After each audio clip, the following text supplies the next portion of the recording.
Hi, welcome to the coaching game. I am Laurie Lawson, and next to me is the famous,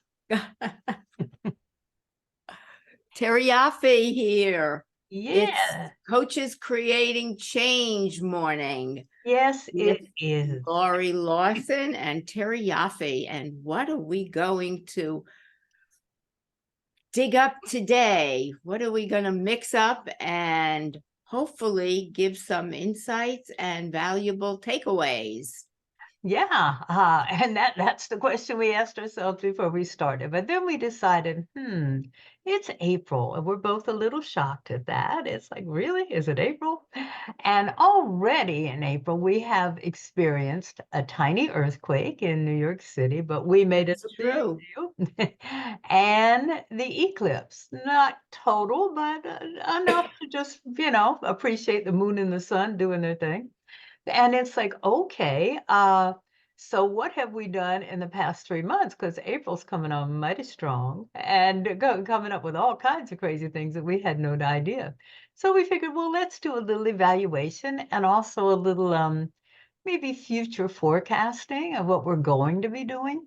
So that's going to be like our topic today, and we're going to feel our way through it and see where we end up. Do you have anything you want to start with, Terry?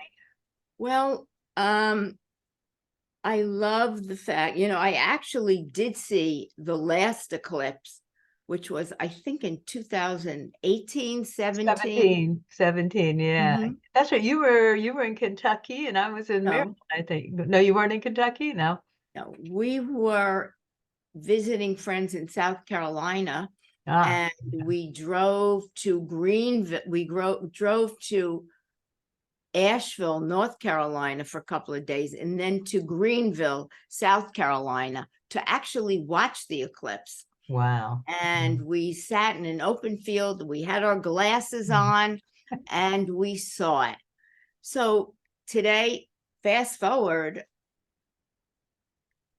7 years later, Mm-hmm.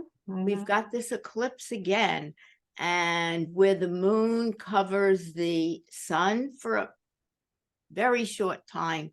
So I don't know, maybe the metaphor, what are you covering up Ah, inside of yourself that you wow. aren't opening up to or aware of, and that might be stopping you from or blinding you? Because you don't have your glasses, right? Right, right. Hmm. That are blinding you from moving forward. That How's is so interesting. I love that. I love that because people are connotating or equating, I guess is a better word, equating so much to this. And they're all excited, and certainly because the next one isn't coming till 2044, and no guarantees that? on that one, but um so we may as well take advantage of this one. But they're equating it to some kind of metaphysics, spiritual, whatever you want to call it, universal thing. It's like we're okay. This is a second chance. The moon is coming in front of the sun. It's going to be dark. You can give up all the things you don't want. And what do you want a second chance on? What did you not do that you want to do? So I think it fits in perfectly, whether you're doing it scientifically or metaphysically or spiritually. It's like you know us. We'll take it any chance we get. We'll make it. We'll make a big deal out of it. But everybody is excited about it, and I have a little jealousy. I wish I was right in the past so we could see it. But it'll be interesting. It'll be interesting to see what people do with this uncovering, as you say. Is there anything that you feel that you've been covering up? I'm working on several things actually that have kind of come in my path over the last couple of weeks that I find really interesting, that I am turning my eyes inward and really having a look at where I may be cutting myself off from receiving more of what I want. Oh, And the word that comes up for me, I'm not going to go into great length, is scarcity. oh. Scary. which is very interesting, and how I'm equating it and what does it really mean to me. So I'm doing my inner work on Mm. figuring that out, which is really interesting. And I think that if people made resolutions, so to speak, in January and never followed through on them, is it because you're telling yourself, oh, I don't have the time, I have other things to think about, it'll have to go to the back of the line? Are these stories you're telling yourself, with perhaps some limiting beliefs underneath, that really hasn't gotten you to where you might want to be in April?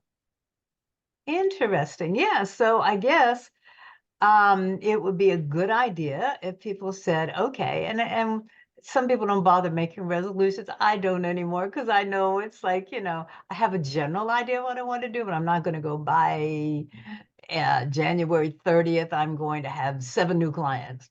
I'm not going to do that. Those are for the old days.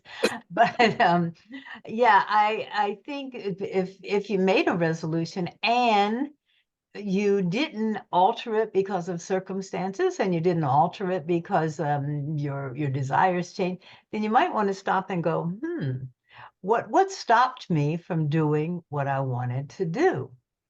Um, and it's funny, and I'm always amazed that you and I are always at the opposite ends here. You got your word is scarcity, mine is abundance, which is, both ends of the spectrum there. Um, and I'm turning inward also because I just feel that I was kind of sleepwalking and I was thinking, oh, I think we had this discussion last time. I'm in control and I've got this under. And then it's like suddenly you have to say, you know what? You're getting signs. You're getting signs that you don't have it under control. You're getting signs that there are people out there who can help you get it under control. And I thought that for January, February, and finally in March, I went, all right, all right. And in retrospect, it's like, oh my God, there were so many signs that this is the path I should take. Forget about the path I decided in January because that was totally different, had nothing to do with what's going on. And it was like, so now it's like, well, this could have been done and finished and over the end of January if I had just listened. So I'm turning inward and going, there's an abundance of information and signs and universality and all kinds of stuff that I need to become aware of. So that's my inner looking. And I feel that it didn't, although it didn't stand in the way, it certainly slowed things down. So yours is scarcity, mine is abundance. And hopefully the twain shall meet right in the middle there somewhere. Yeah. Well, scarcity in getting abundance. Hmm. And it's just interesting how it's the scarcity. I'm sorry, I'm having a bit of a coughing jag here. I always have a cough drop hanging right here just in case. I have one. Good. We will Um, talk about this scarcity and sometimes we think, Scarcity oh, okay, she got it. of getting things that I want, Mhm. that I'd like to include in my life. And I really had to look at what did it mean, because I don't really have scarcity in my life, Mhm. but it turned out that it was really about love. Well, yeah, and I was just going to say, I think that a lot of people define scarcity as not enough money, not enough education, not enough clients, not, and I don't think either one of us are talking about that. I think we're good. Ours is a little broader picture. So good. I'm glad you explained that. Yeah. So not enough. So scarcity and love. You want to go a little, From way back, not now. okay. It's always something in the past, Yes, yes. not in the present, usually. So Yeah. I'm having a jolly old time trying to figure that out. And interestingly, I have a book that I started a very long time ago. And I keep waffling. Should I go back to it? Shouldn't I? Because I do write a little bit. And happenstance, I had this incredibly lovely young woman on a podcast. And she started a magazine.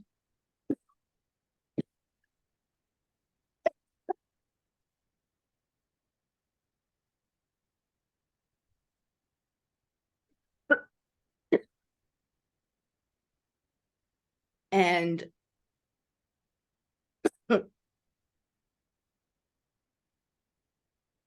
she asked me to be a contributing editor. So I said, how can we support each other? How can an older person and a young person collaborate? And she said, I started this magazine, which I do have an article in.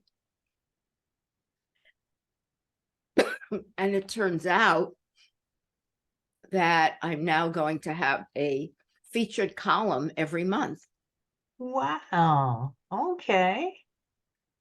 So where does that fall? Where does that fall in the conversation that we're having? Does it fall in an ability? Maybe because she said that she thought of the magazine. She always said at night, what's next for me? I mean, she's done so much. And coming from poverty. And she said, I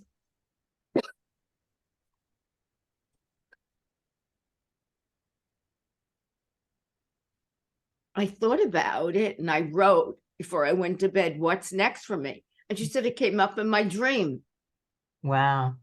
I know the magazine's name is Force. It's about to come out.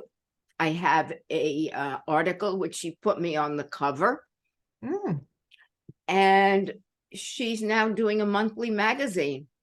And she said, I said, I have a lot of blogs that I can,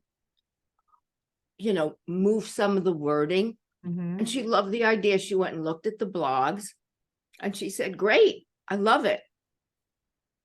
Wow. And I did that. I started saying, what is next for me? Maybe this is next for me. Aside from my coaching, my podcast, and maybe this. Yeah, well, fantastic. Congratulations. Yeah. Oh, I don't know. I just asked the universe, what's next? We'll see. Sometimes you have to do that. Sometimes you have to go, I'm at a loss, it's like I'm open, send me some signs. And then you have to stay open. You have to go, oh, okay, maybe that's what I need to do.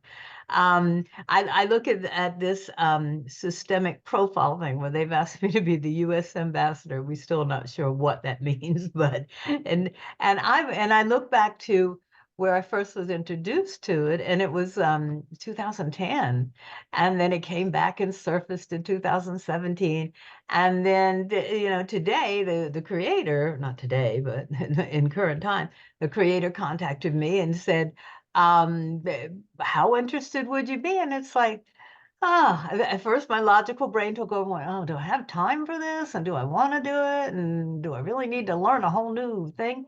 And then I said, yeah, I think I do, just because I want to see the experience. Nobody says that I have to do it for the rest of my life, but it's, what am I doing? But I think you have to, one, be patient, not think, oh my God, I asked for a sign yesterday. What happened? Nothing.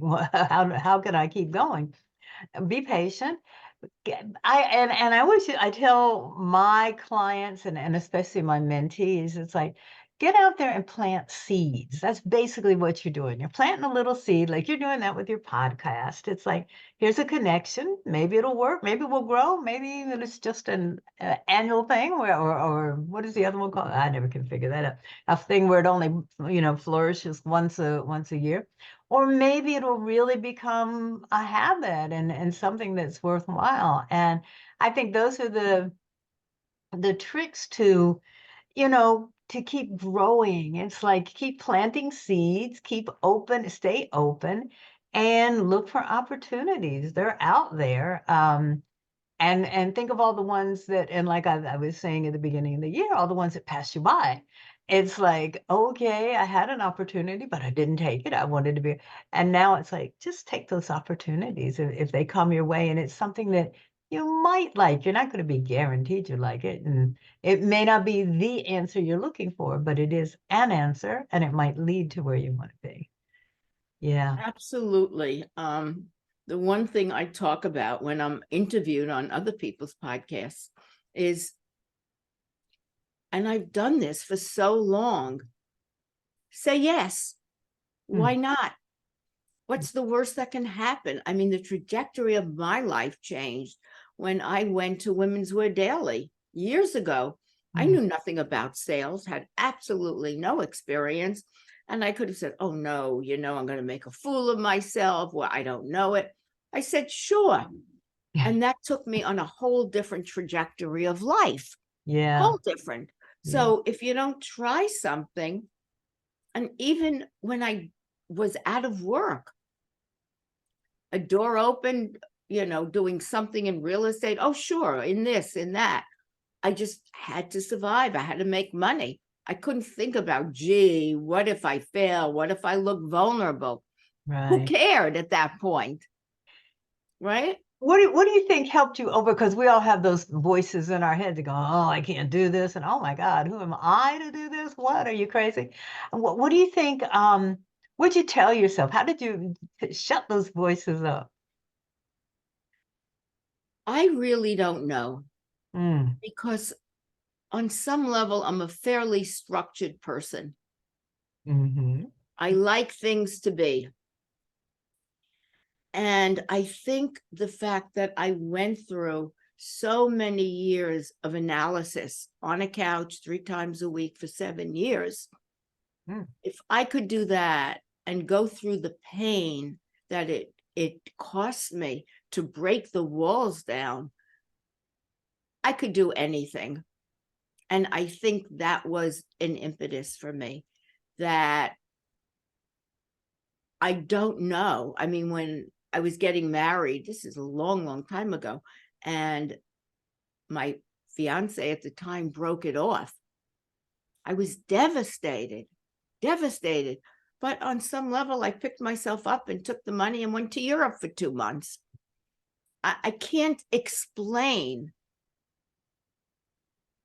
how that all happened. It just did.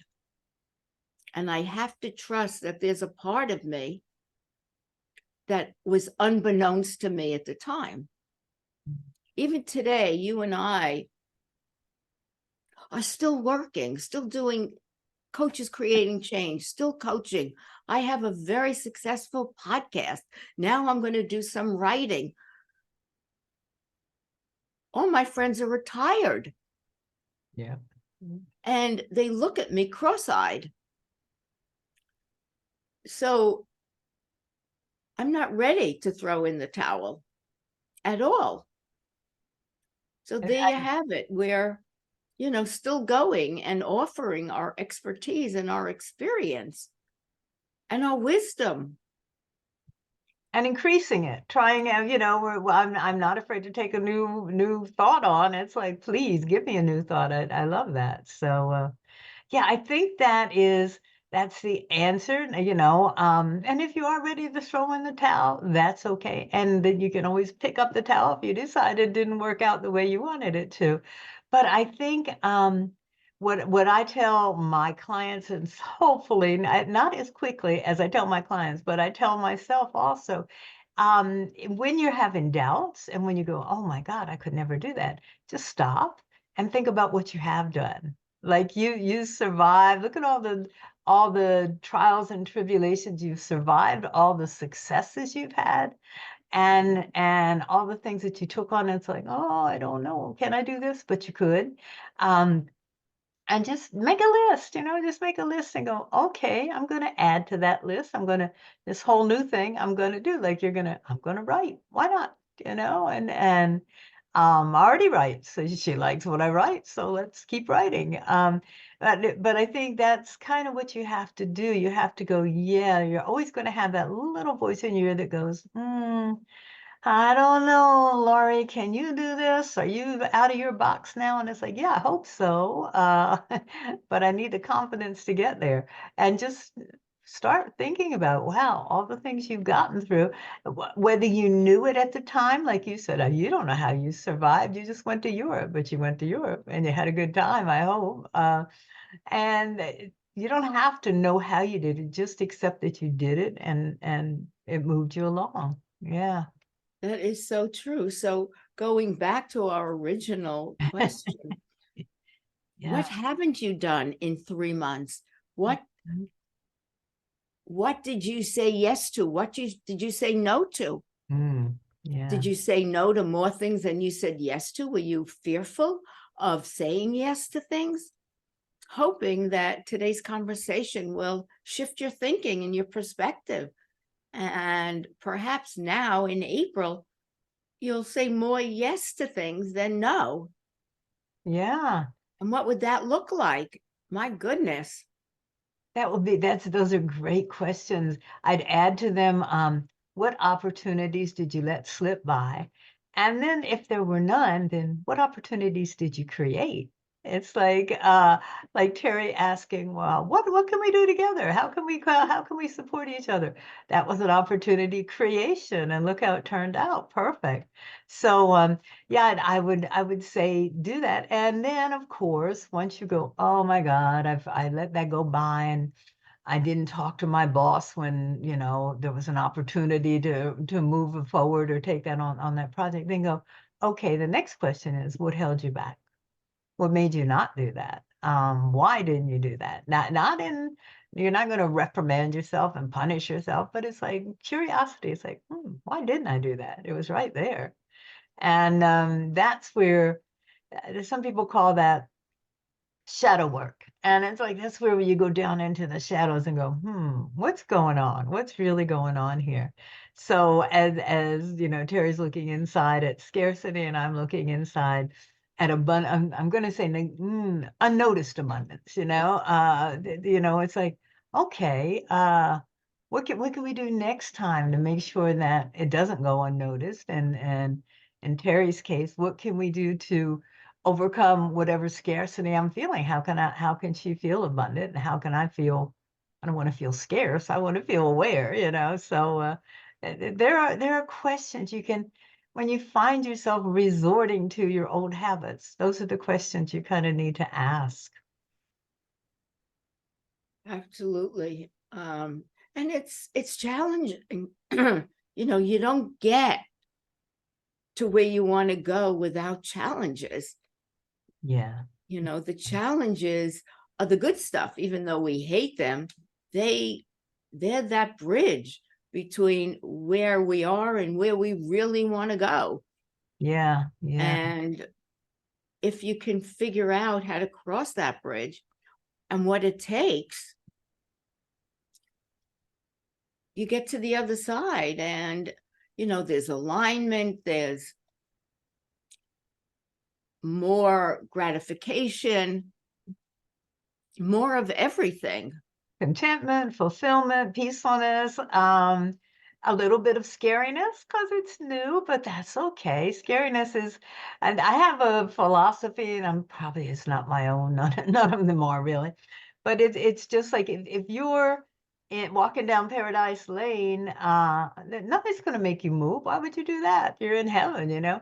But the little nudges and the things that don't go quite well, and the things that scare you, and the things that hold you back, those are the things that are going to make you move. It's like, I can't do this anymore. Well, I kind of gave up in February. It's like I can't keep controlling this. It's out of my control. So let me go get some help here.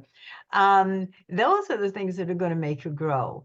It sounds weird, but welcome them. Welcome when you go, oh God, I'm afraid. It's like, okay, what can I do to overcome this fear? Or I don't know. I don't think I can do this. Just what do you need to think that you can? It's just question, be aware. That's the hard one. Be aware. And then question, what's going on? What am I doing here? Because like we said, this is the first quarter's gone, second quarter's, we're getting there, and then look how fast the time I is. know, that's Yeah, true. and I think all the crazy, the natural things that are happening, earthquakes and eclipses, and it's like, don't get satisfied and stay in your little comfort zone, because there is no comfort zone, where Mm. there's no guarantee that the sun's going to shine tomorrow. There's no guarantee that the earth won't shake. What you going to do with all the unexpected stuff? How are you going to use that to your advantage? Yeah, It's so true. And when that little voice tells you not to do something, that's the time to do it. exactly. Exactly when there's that voice that says, "Oh, what are you doing? You'll look stupid. You're going to fail. Everyone's going to look at you. You'll be vulnerable." And so what? And that's where the wisdom comes in. I think I've confessed a few times as a kid, and even today, I have this lifelong desire to put my fingers in a fan just to see, can I stop that blade? And it's like, and so you have to throw in a little bit of logic, just a Uh, little. that might not be the best thing to do. No, it's like you have to do, but it's like, okay, now I have to know, why am I curious? Do I want to overcome the fan? What is, who cares?